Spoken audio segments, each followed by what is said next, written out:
Well, good evening, good morning, good afternoon, good ever what time of day it is that you happen to be listening to the Tattoo Teacher podcast. On this episode, I have Nick Steffen. Now, Nick is living and working in South Korea, but born, raised, and educated in the US. Nick, you are a EdTech innovator. I'm going to get this right, actually. I'm going to jump back to my notes so that I say this correctly. You're an EdTech innovator, a design teacher, a tech coach, a comedian, and a problem solver.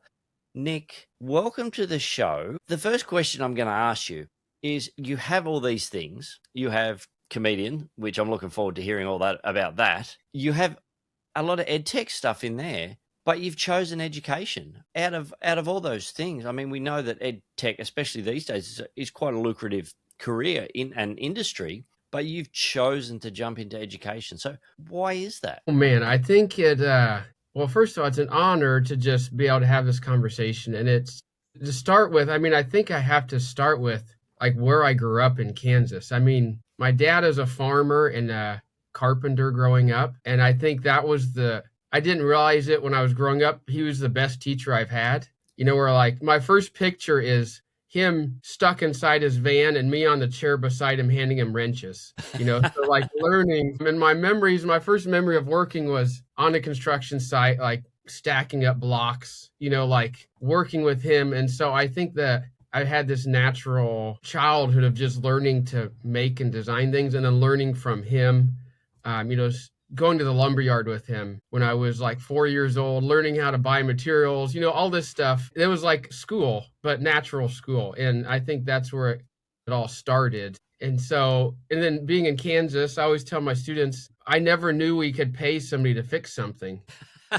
My parents just fixed it. My dad just fixed everything. And so that was just the mentality growing up, as if you just learn to fix it. And then it becomes a hobby. And then I think I went to college. For some reason, I went to college to study social work because I thought, I'll help people. I didn't think I would be using my hands for that or teaching them technical skills, but I ended up at a children's home in Nebraska as a house parent. And I was supposed to be teaching them these basic skills like for living in a house. And it ended up, I found they had a little garage with tools in it. And I thought to myself, like, I'm teaching them to do the dishes, but how are they going to get a job?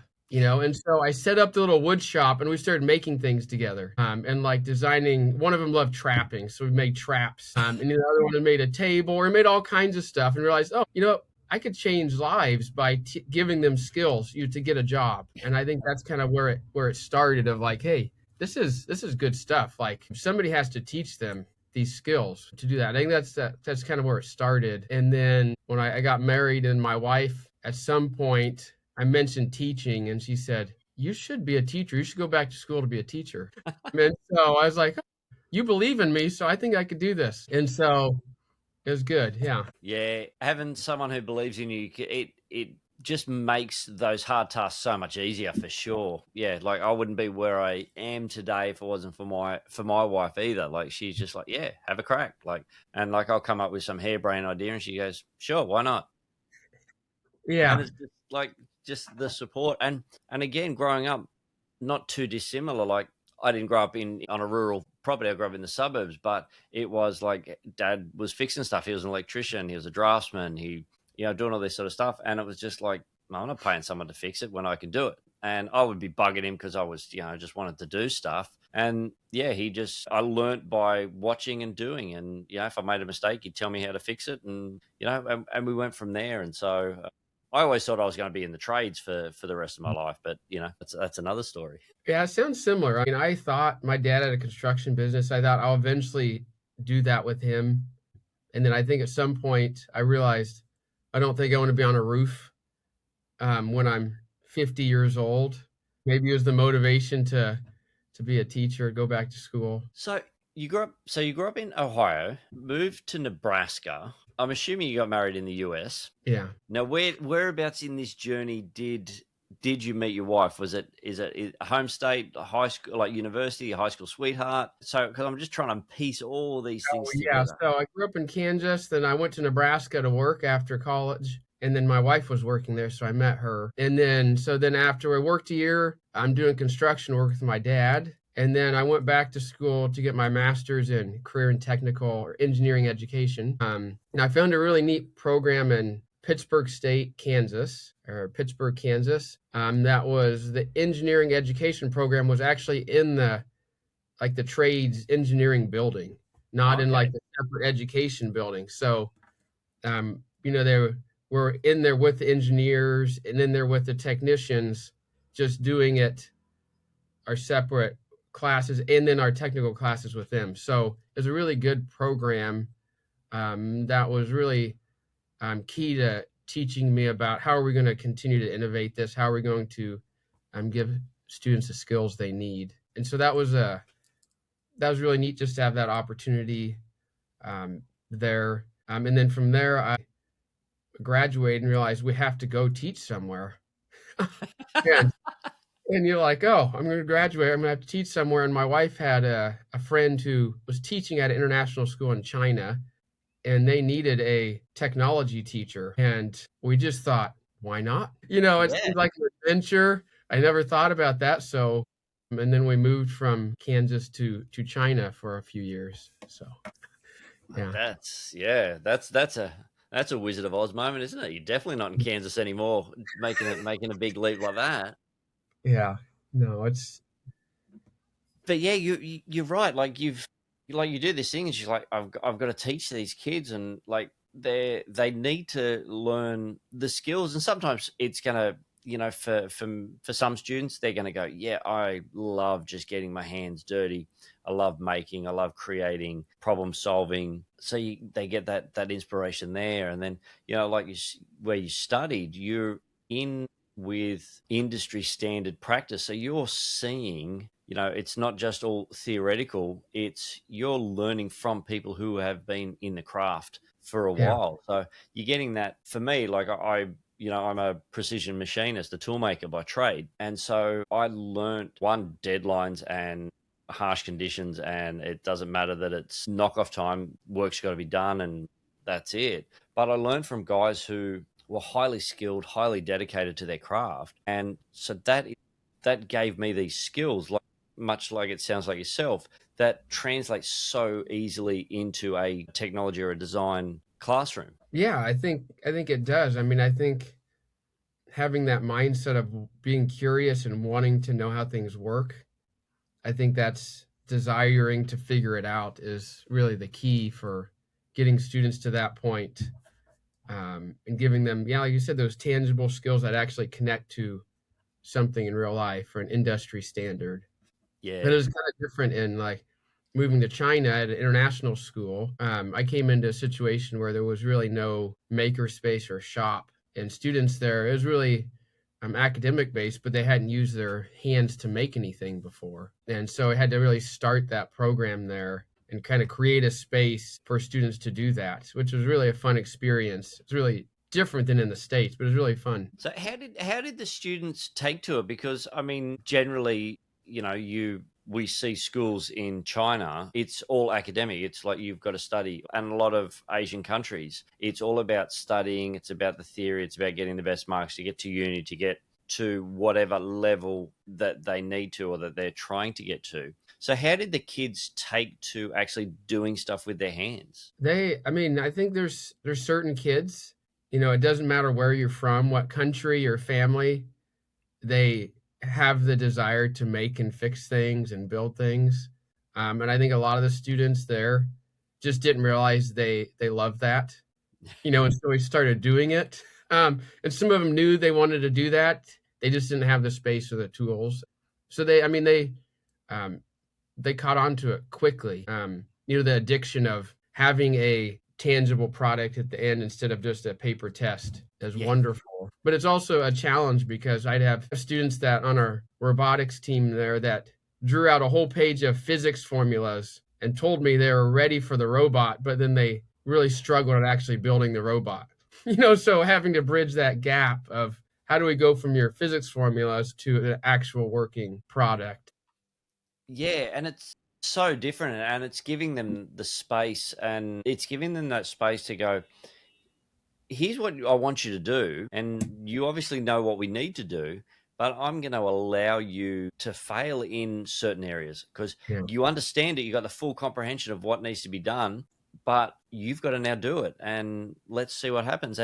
But it sounds like you're giving them that a safe environment, which unfortunately a lot of students don't have, to actually fail, to learn, and just by each failure, they're actually gaining more and more knowledge, more and more skills, so that their outcome is often so much better. Yeah, I think, and having a teacher like me that fails all the time, it's easy for them to get like, oh, Mr. Steffen messes everything up. So they learn a lot from so it's good. Yeah, it is good to have them be okay with failing and making things not work and knowing that I don't have all the answers, but we'll figure it out together. That's so important.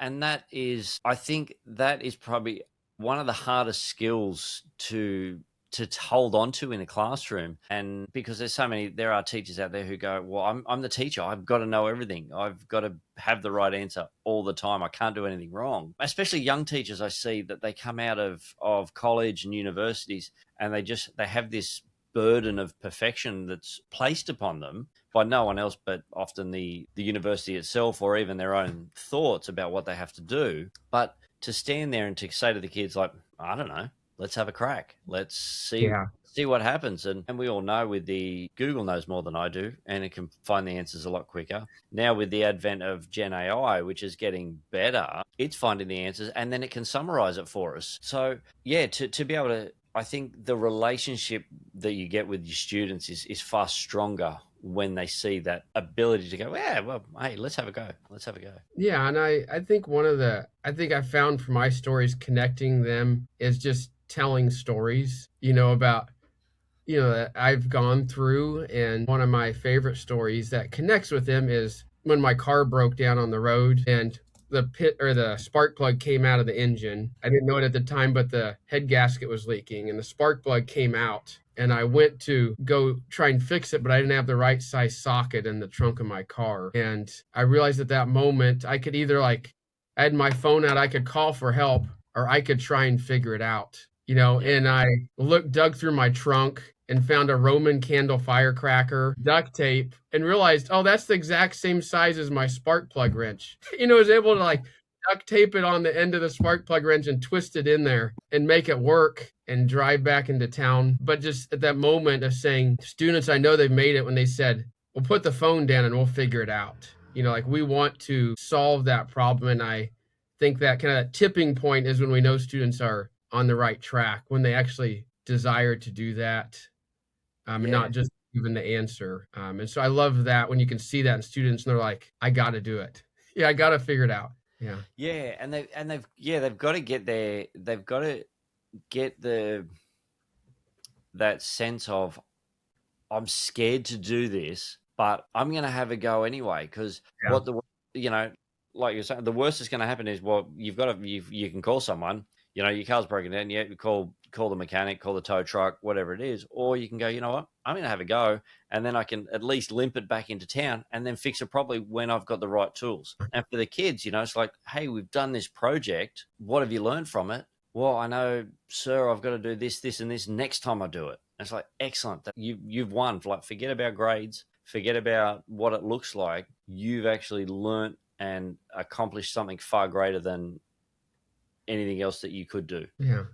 Yeah, I think that's great. But I think in China, it was a little different because I had, very little tools, very little resources. So I had to be very creative myself. And then I moved to Ohio to work at a career center that was more industrial. So the program was an engineering technician program, connecting them with engineers and giving them CNC skills and hydraulics, pneumatic skills. So very industry certification focused. And so it's kind of the opposite, for education in terms of resources, where we had all the resources and supplies we wanted, to train them. But then there's opportunity for less creativity within that. It's easy to just pump through certifications and not actually develop that problem solving mindset. And so that was a fun challenge. I feel like it's a way different challenge, but it was really good for me too, to learn how to do both. Yeah. And you make a really good point there that, when we have everything at our disposal, we can lose that creative thinking skill, that problem solving ability. And I talk a lot about, a lot with my guests about design thinking. And it's like ideation and evaluation and empathy, and you're trying to find all these things, and it's not circular, it's not linear, it's just a mishmash of everything. But when you've got, especially in engineering, and I can speak from experience, it's like there is the right way to do it, and then there's not. And Yeah. it can be catastrophic if you're on the not side of things. But and again, I've also worked in schools where I've had to build a department from the ground up. We had nothing. We're working in a demountable building, and I'm getting some little hand tools and little clamps so I can hold something onto a traditional classroom table. But the kids are in there and they're trying stuff and they're creating and they're just having fun, and you trick them into learning. Yeah. Yeah, exactly.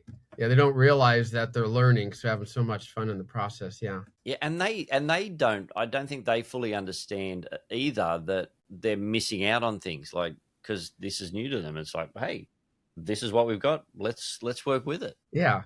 Yeah. We can't limit ourselves just because of what we see in the room. Yeah.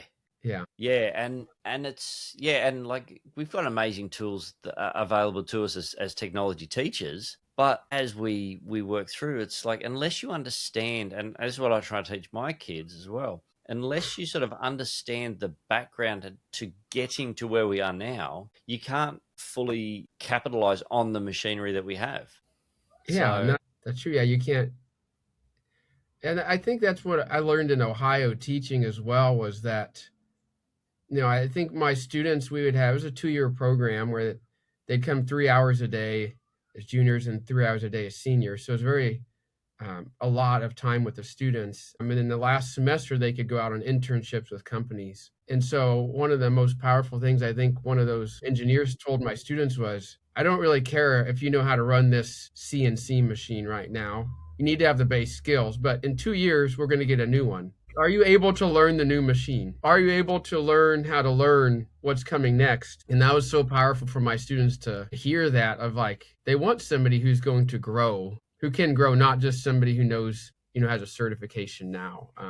And so that was really exciting as a teacher, just to get my students in that mindset of like, hey, this is good that we're doing these skills, but how are you going to continue to develop yourselves? How are you going to connect with other engineers, communicate with them? Some of those other soft skills. yeah, it is one of those amazing things, isn't it? That, and I think there's been a shift, or we're seeing more and more of a shift into that. It's like, and one of my things is, a school is, it's, yes, we teach them content and we teach it, they gain knowledge and understanding of a lot of stuff that they need to. But I think the key thing, school is learning how to learn. That's what I want them to do. I want them to learn how to learn, and by the skill set, you've got to constantly be upskilling. You've got to be thinking about what's coming ahead. You've got to look at the shiny things and go, is that worth investing in, or do we move on? As as a design teacher, we see a lot of flash in the pan stuff, and then it's gone. So you have to be critical. You got to learn your critical thinking skills. And I think that's one of the things that our classrooms, yours and mine and other design teachers around the world, have the amazing ability to achieve in a way that I think speaks to them maybe more than others. And that's a generalization, but I think we have the opportunity that it speaks to them in a way that they can actually physically and tangibly see it. Yeah.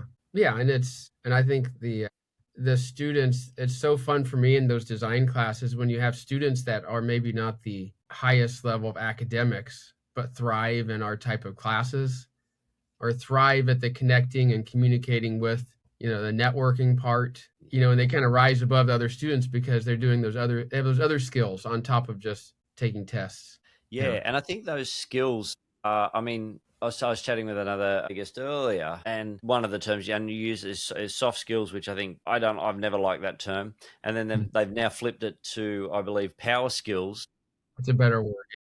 And it's those personal skills, those ability to. Yep, we'll keep going. I've added that together. To communicate, to network, to problem solve, to do all these things in a way that maybe in a math lesson you can't.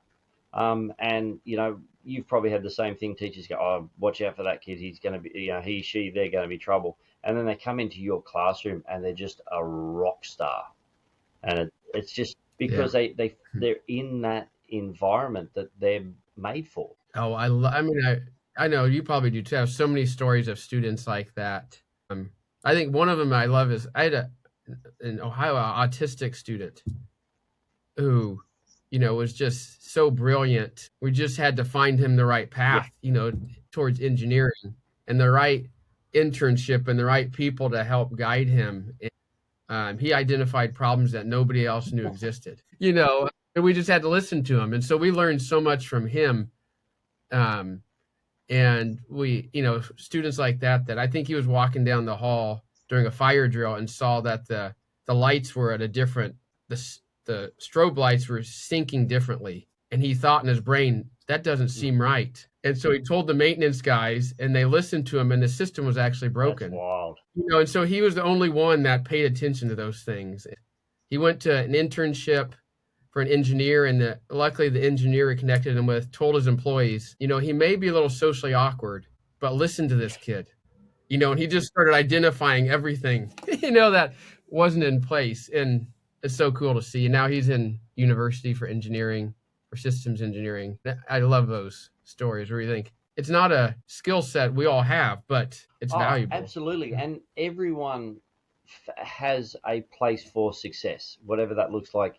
In that now, the school I'm working at now is all our students are ASD plus. So after 20 plus years of just teaching in sort of mainstream schools, I'm working in this environment with all these kids. And look, it's been a challenge, that's for sure. The way, like you said, the way they think, the way they see things, the way they look at problems are ways that need to be looked at that only they can see. And yes, you might not be able to have a conversation with them, or, they might get really weird around, when a stranger walks in the room, which is okay. I mean, they're teenagers as well, but they have this, crazy ability to creatively think through something, or see, like you said, see something. They look at things and they can find something that no one else can see. And it's so cool. And that's where I think that's where, when I was in Ohio, where my comedian side started happening. Because I had a friend that invited me while I was teaching high school he said he wanted to do stand-up comedy at an open mic night. And he's like, "Do you want to come?" I'm like, "Sure." And he's like, "Well, you have 5 minutes on stage." So one of those where it's like, let's give it a shot. And it was one of those experiences where it actually made me a better teacher, because as I realized that, like, doing stand-up comedy, I hate lecturing, like standing up there and talking. But it's so similar, like having to read the audience, engage them.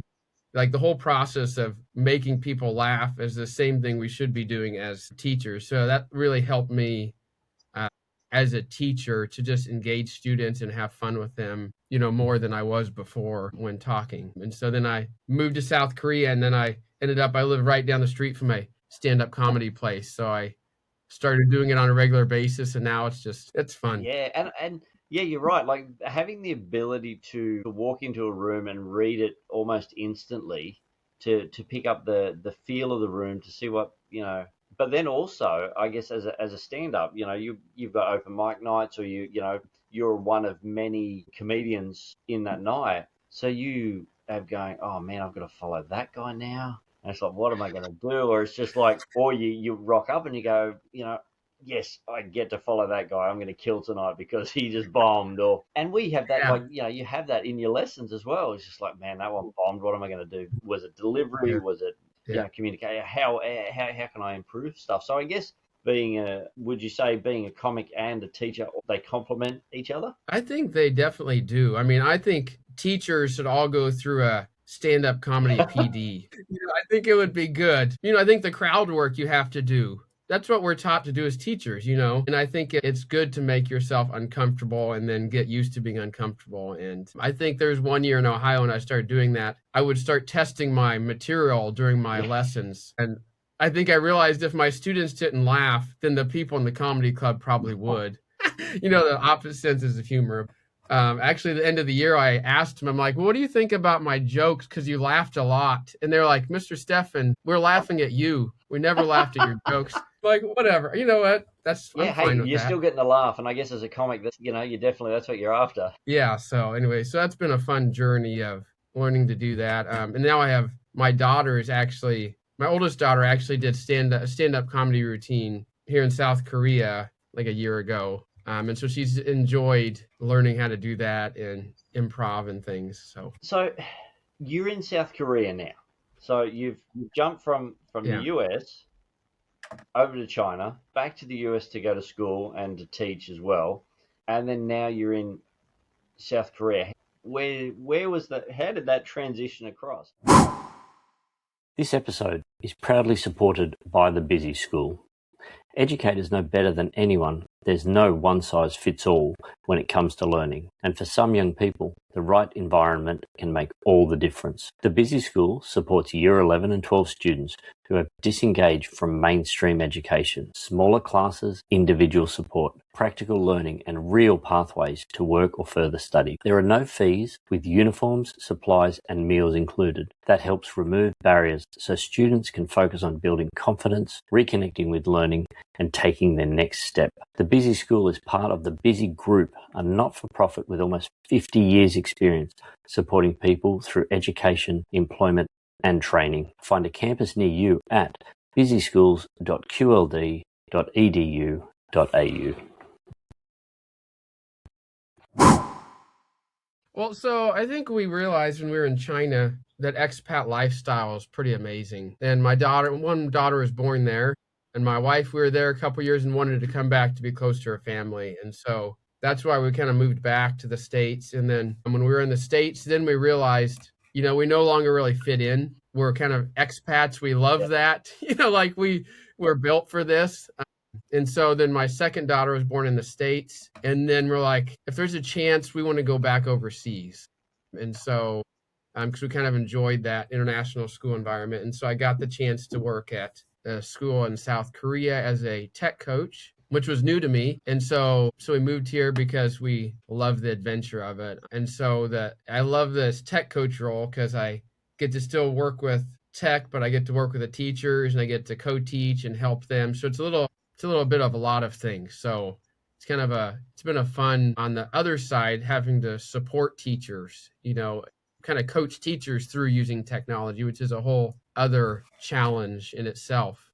And so it's been a So lot of fun. when you're talking about technology coach, like are we talking like 3D printing, laser cutting, coding, robotics, or is it just like does it encompass, or is it like sort of more traditional like wood shop, that type of stuff? So what does it actually entail? Yeah, so a lot of it at the school I'm at is because we don't have a traditional makerspace wood shop. So, but one of my jobs here has been we implemented 3D printing into the school. So then I've been help them choose those and set those up and then train teachers on those. And so push into classrooms and then help teach the students how to use these. And so we kind of had to make a mobile workshop. And we've got everything is on wheels, so we can roll our laser and our 3D printers into the classroom, for projects. So we've done that from like second grade all the way up to high school. And so then we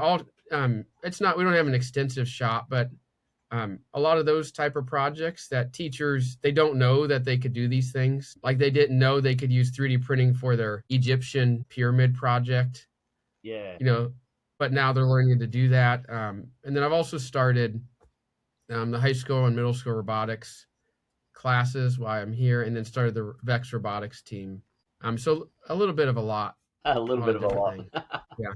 Yeah. So with that technology, so obviously you've got to stay on the forefront. Like are you constantly upskilling? You researching? Are you trying? Or how do you make sure that you're staying not in front of the curve, but yeah, because it's impossible to stay in front of the tech curve as we know because it's just moving so fast.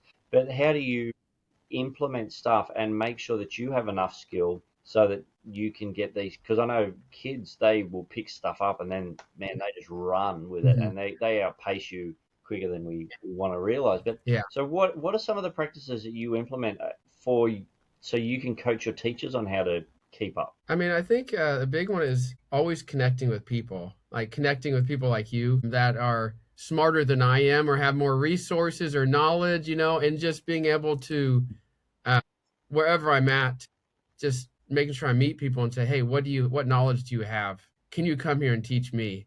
LinkedIn is a big one. I'm just creating a network on there. There's a lot of international schools in Seoul, and so I love going to visit other schools and see what they're doing. And so this last weekend, there was like a design teacher professional development at one of the international schools. So just going to get to meet the other teachers is great. So I think that networking has been the biggest value that I have found here for keeping up with those skills or figuring out what we need to be doing to help students and Yeah, because teachers. quite often we get siloed, especially when we're working in a smaller school. Now I've had the tremendous opportunity to work in a design department of like 12 staff members. So we had everything from woodwork, metalwork, pre-trade electrician, pre-trade construction, food, computing. Like we had like it was the whole kit and caboodle. So you've got that network there. You've got that hive that you can just play off on a daily basis to go, hey, what are you doing? How you do? Are you, But then often, like yourself and myself at the moment, we're an island, and it's hard to be creative and hard to come up with fresh ideas when you're on your own. So yeah, networking is so important to do that. And I guess by building those skills, yeah, LinkedIn has been amazing for me as well. Finding those connections, seeing what other people are doing, and go, you know what, that's working really well for them. What can I take from that that's going to work in my environment? So I've got to think critically about it. I've got to think creatively, and then I've got to get completely frustrated because I've got to try and make it work for me. Yeah, that's exactly it. Yeah, just always desiring to learn, for the sake of ourselves and students. Yeah, always connecting with people. I don't know how you can survive as a design teacher if you're Yeah. siloed. I mean, I don't know I would assume you just kind of rot away doing the same thing for years and years and Yeah, and um, you don't find those challenges, and that's one thing that I did, and my background taught me to do that. Is like we've got to look forward to what's coming next or what's a possible outcome. Like I can't stay where I am because I'm going to get stagnant. So I've got to make sure that I'm Mhm. upskilling in areas and going, well, I'm really good at this, but and so I'm going to keep working on that and get even better. But I want to get good at this, so I've got to put time and effort and frustration into this and failure into this, so that I can improve other things, and then look for that meshing of different areas that we work within. Yeah. And yeah, I think that also I think you mentioned it earlier just we don't know what we don't know or students don't know what they Yeah, don't know. And just providing them with resources, telling them, I'm here to help with your projects, like, come share your projects. Because since I don't have a designated class as a coach and we don't have an actual engineering teacher, whenever I'm in classes, I tell students that, like, come share your ideas with me. And so now I have students just stop by the tech office and we dream together. Right now we have a group of students they want to be engineers and they had this dream of making like a new mat or like a kind of like a robotic can that has actuators that has a motion sensor on it. And so we've been working together with that on their spare time, just because they desire yeah, to learn. And I think if we have kids that want to learn, we have to make time for it. Like we can't just let that go. Like we have to give them the resources and we have to like invest in that, even if it's not in a class. Yeah. absolutely. And the value of doing what you're doing, and what so many of us do, is by giving up our time where we could quite easily be sitting in our office or in a common room having a conversation, a nice cup of coffee, and just relaxing. But by saying no to that and yes to the kids, like what that actually does for them is almost immeasurable, because even though their hand might not work, their little idea might not work completely the way that they imagined, what they're going to remember is that, hey, my ideas are valuable. Someone placed importance on, they sacrificed their time for me. And I think that will pay dividends beyond belief. And we may never see them. We never may see the Yeah. fruits of, but it's one of those things where, yeah, if a kid asks, you almost got to say yes. Yes. Yeah, I think that I found a term for that the other day. It's just called the yes and. Or it's I do some improv too, and I kind of got that from there where in improv, if you're on stage, improv, like whose line Yeah, is it I relate anyways? to that one. And yeah, the rule is you never say no. When somebody says something, it's always yes, and then you add to it. And so I think we have to have that mentality as teachers of like, they're bringing up their ideas. We're like, yes, and then I'll help you somewhat. Like, yes, or I'll find resources. Yes, or I'll do this. Yeah, I had that just recently with a project that I finished with one of my students. We're doing lighting and we're doing like just LED strip lighting, projected through acrylic sheeting. And the student again, he's like super creative. He goes, I want to do something and I want it to look like this. And he showed me this anime cartoon picture, and it was like this black silhouette with blue light coming through all the, the face and yeah. And I'm just like, sure, hey, I've never done this before. I don't know if it's going to work, but let's have a go. And so we worked through the process and explained how multiple ways that it could be done if we had unlimited time, resource, and money. I said, but we've got time. We've only got this amount of time. We've only got this many resources. So let's play around. And it worked better than I could have. I was stoked with it, and he was just over the moon. Like he couldn't believe when we actually flicked the switch, and the blue light came through this acrylic, and he's like, oh, he was just mind blown. And again, it was one of those things like we were Right. talking about earlier. It's just like, hey, that's your idea. Let's work with it. Let's see. My response is always, especially in the early stages of any project, is sure, because no idea is a bad idea at the moment. But we might need to funnel it later. But sure, let's put it Yeah. down on paper. Yeah, yeah, that's good. I think my daughter actually. So my daughters, I force them to make and create things. And they reminded me of that the other day because when we moved here, they have little push scooters, and I didn't buy them one. We found broken ones at the park, and they had to take them apart and like fix them. And anyway, so then now they have a lot of pride because they know how their Yeah. scooter works. Like they 3D printed some parts for them, but they and so then they're in the mindset now of that. But they said, Dad, how come whenever we tell you we have an idea, you're like, hey, I know somebody who can help us with that? Like they're like, how come you know so many people who can help us? They caught on to that of like, oh, you've never said no, but yeah, you're like, oh, we'll figure this out, or somebody will help us figure this out. Yeah, So and you never know yeah, where that's going to lead. Like, sure, I could buy you a new scooter, but we also look at, we understand it on a more of an intellectual, an academic point of view. But it's like we look at sustainability. Yeah, sure, that's rubbish, and we could throw it out, but a lot of it's reusable. So how about we just look at the circular economy, and all of a sudden, and I've seen kids mhm. do it. They did a project at one school where they all had to bring in an old broken bike. They had to Oh fix yeah, them up. They had to find the parts. Had to Frankenstein all the parts together. But then all of a sudden, a couple of them picked up on this. That, hold on, the finished product actually looks really good. So they started bringing mhm. bikes into school, started repairing them, spray That's painting them, fixing them all up, and then they donated some and sold others so that they could then go and buy more parts and help people less amazing. fortunate than those. But also they found this little entrepreneurial avenue from something that we go, well, this is academic and sustainable and circular and blah, blah, blah, blah, blah. But they've gone, hold on, I can make some money and I can make a difference in other people's lives. Oh, that's so great when they realize that. Oh, this is good. Like, yeah, this has value. Yeah, I Yeah, love that. by the sounds of it, that's what you're instilling that in the next generation with your daughters, and their friends are probably going to see stuff and go, that looks cool. Maybe I could do that too. Oh yeah.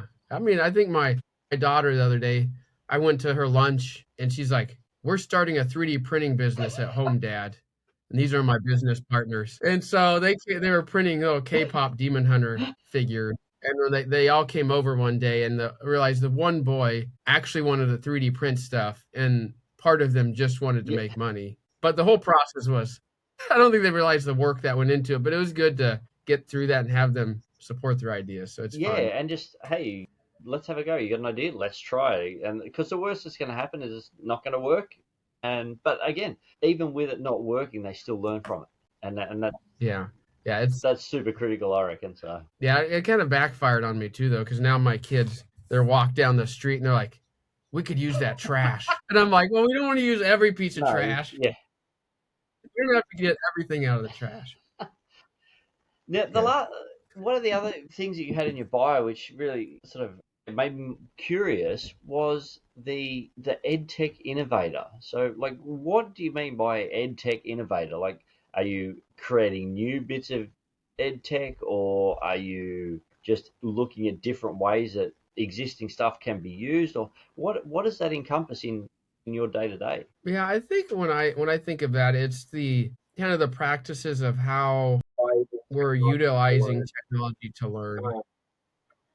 And so how are we, because especially in the AI world now, it's so essential to help students understand what learning looks like now with AI. Because if you say tech tool or ed tech, what if you say what is technology, they're like Yeah. AI or a computer, so it's kind of that educating them on what does this mean to still learn with these things. And so one of the things that I think an example of this is over last weekend there was a teaching conference, and I led a session about this with teachers, and there were tech directors in it and elementary teachers and secondary teachers, so a wide variety of people. And the goal of it was to get people problem solving and in the right mindset together, not just giving them a list of tools. And I think coming into this, I interviewed a bunch of teachers and said, what would you want from a tech session? And a lot of them said, we just want a list of tools we can use right now. Like, we just want a list of AI tools that I can use in my classroom. And I thought, I'm not doing that. So I think as an EdTech innovator, it's putting people in situations in which they are able to learn those skills to use their own critical thinking and then have AI support that, or the new tools support their ideas. And so in our session, we had a bunch of problems they had to solve, like tangible problems in a box they had to solve together. And at first they hated it, because it's not what they thought they were coming for. But by the third or fourth rotation, they were like, we're getting this. Like, our brains are in the groove of like solving these problems. And by the end of doing those problems together, we had a time for them to collaborate. And the group of people that started not knowing each other, I couldn't get them to stop talking to each other. And they're all sharing their tech problems and sharing their ideas and collaborating. And I think that's the part where I thrive as kind of I'd say as an ed tech innovator, is how do we create situations where we can get them to that point of like not just dumping a new tool on you, but teaching you to use those in a really valuable way, to learn and have students learn. So that's kind of what I think about when I think of an ed tech innovator.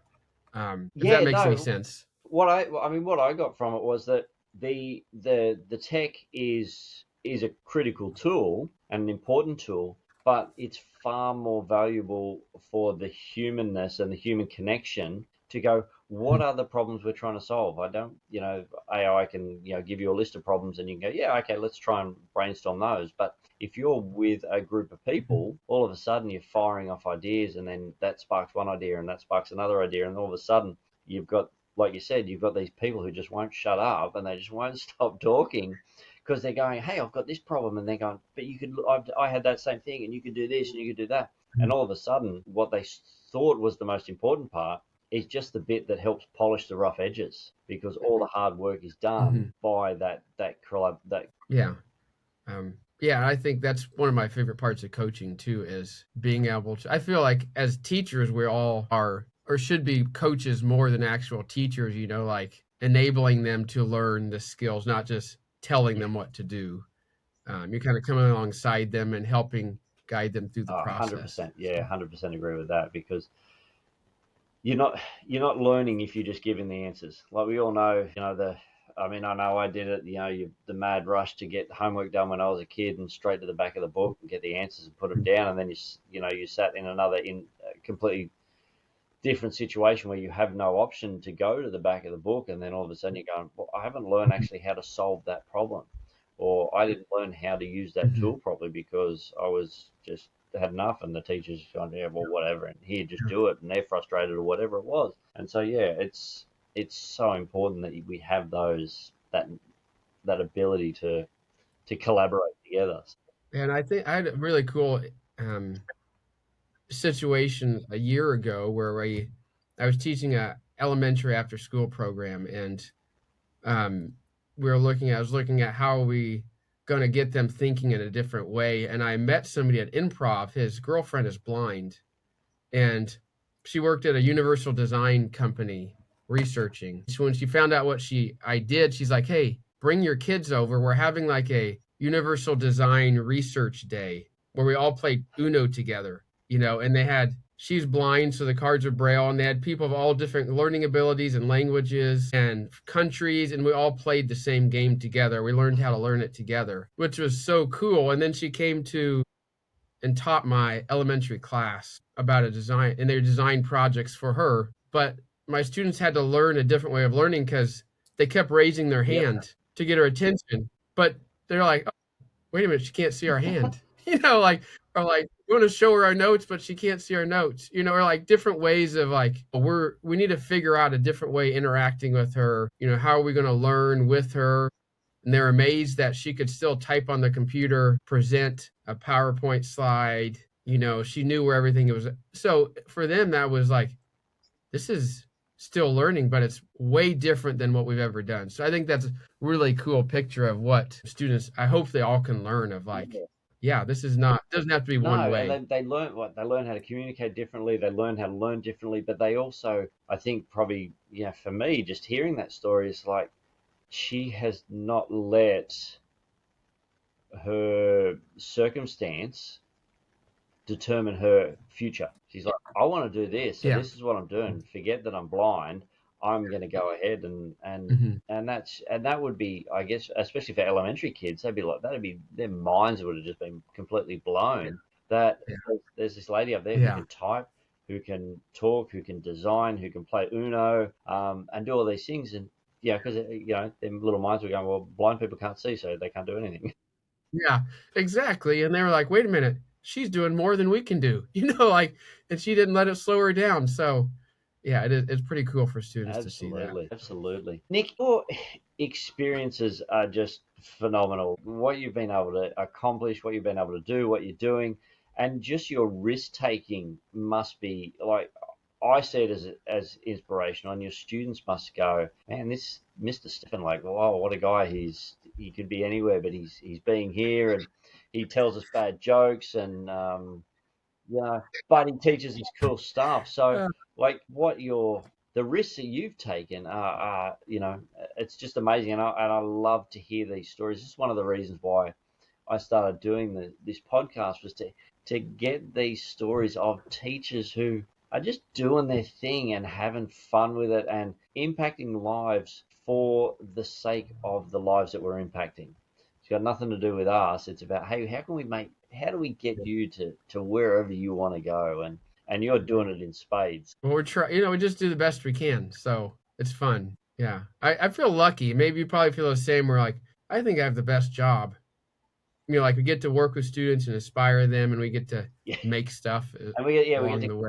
to play with cool toys and experiment Yeah. and just do all these amazing things. So Yeah. It's so much absolutely. fun. Now, Nick, we could probably keep going for at least another hour, I reckon, talking tech and comedy and just tools and collaboration and design thinking and all that sort of stuff. But for both of it, it's a school night. I just want to wrap up with just a few last questions. Now, we've talked about, and the last part of that conversation was about someone who has challenged your students by showing them what she can do.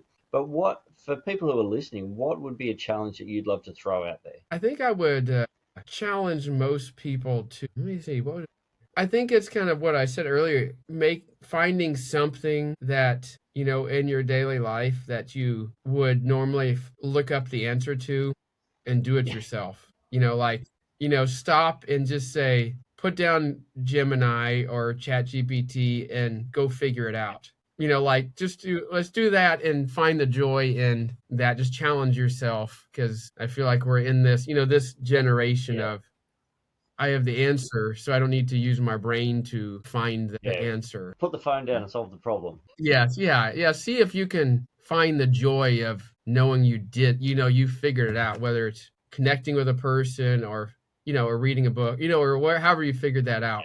Yeah, that's addicting. Absolutely. Yeah. Now we connected through LinkedIn.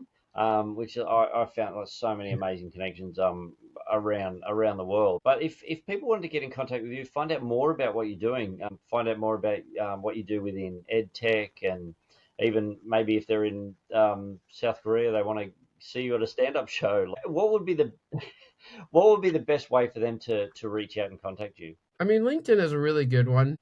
I guess I'm also on Facebook and Instagram. If you just search up Nick Steffen, I'm on there and you'll probably see me. I think my comedy on Instagram is Nick Steffen Comedy, but there's not a lot on there, but it's good. And then next year I'm actually moving again, so I'm going to be a MYP or IB design teacher in Munich, Germany. And so I'm excited to kind of get back in the classroom full time. And I really love the IB curriculum. So it's going to be a really cool experience. That's amazing. Yeah. Being on the other side of the world. And a completely different culture again. Yeah. Yeah. It's good. I feel like keeps me on my toes, And the experience you're providing for your girls as well. Like that, they would just be, they will see the benefits like much later on. They'll enjoy what they're doing now, but just to see what they've done as adults, I think they're going to go, wow, that was crazy. So either that or they're just going to be home. Yeah, I hope they, I mean, I have a son who's 2.5 too. I hope they grow up and they're like, we're glad he did that. Hopefully it's a good thing. Isn't that the challenge of parenting? You're like, I just hope I don't screw them up. Absolutely. And I've got adult children. So yeah, they still like me, so I think I must have done an okay job. Oh, that's good, yeah. Now, Nick, the last question, and it wouldn't be the Tattoo Teacher podcast if I didn't ask you, Nick, do you have any tattoos? No, not yet. So I'm not anti-tattoos, but I have this thing where like whenever they draw blood for me, I pass out. And so I'm really worried about a tattoo. I don't know what would happen. So I haven't gotten there yet. Yeah, well, I mean, if you faint at if you pass out of the side of your own blood, then tattooing is probably something you might want to avoid. Yeah, I mean, I don't know if I had a friend there and said, I'm going to pass out, just let him keep going. I don't know if they would do that while I'm passed out. I don't know, but I don't know if that's a thing. Just like put me to sleep and then you can go with it. But one day maybe if I can figure that piece out. Well, hey, you never know. Look, you're going to be in Germany in 4 months. Like nothing's out of the question for you by the sounds of it, Nick. Yeah, so we'll see. So I don't know. Nothing's out of the question. Always up for an adventure. That's outstanding. Well, Nick, thank you so much for your time. Thank you for everything that you've shared, and thank you for all that you're doing for education globally. I can truly say that you're a global educator. So, thanks so much, and again, thank you for your time. No, thank you so much. It's been fun to talk, and we'll have to keep connecting 100%. On LinkedIn. So I'd love to hear some of your stories. So, all right, mate. Well, you have a good rest of your evening, and we'll talk again soon. Thank you so much. Talk to you later. Thank you so much for listening to the Tattoo Teacher podcast. I hope you enjoyed the conversation and found it insightful. If you like what you heard, it would mean so much to me if you could either like, follow, and subscribe to whatever platform you are listening on. The music was by DJ Fruit Salad. Thanks again for listening. Stay cool. Be blessed.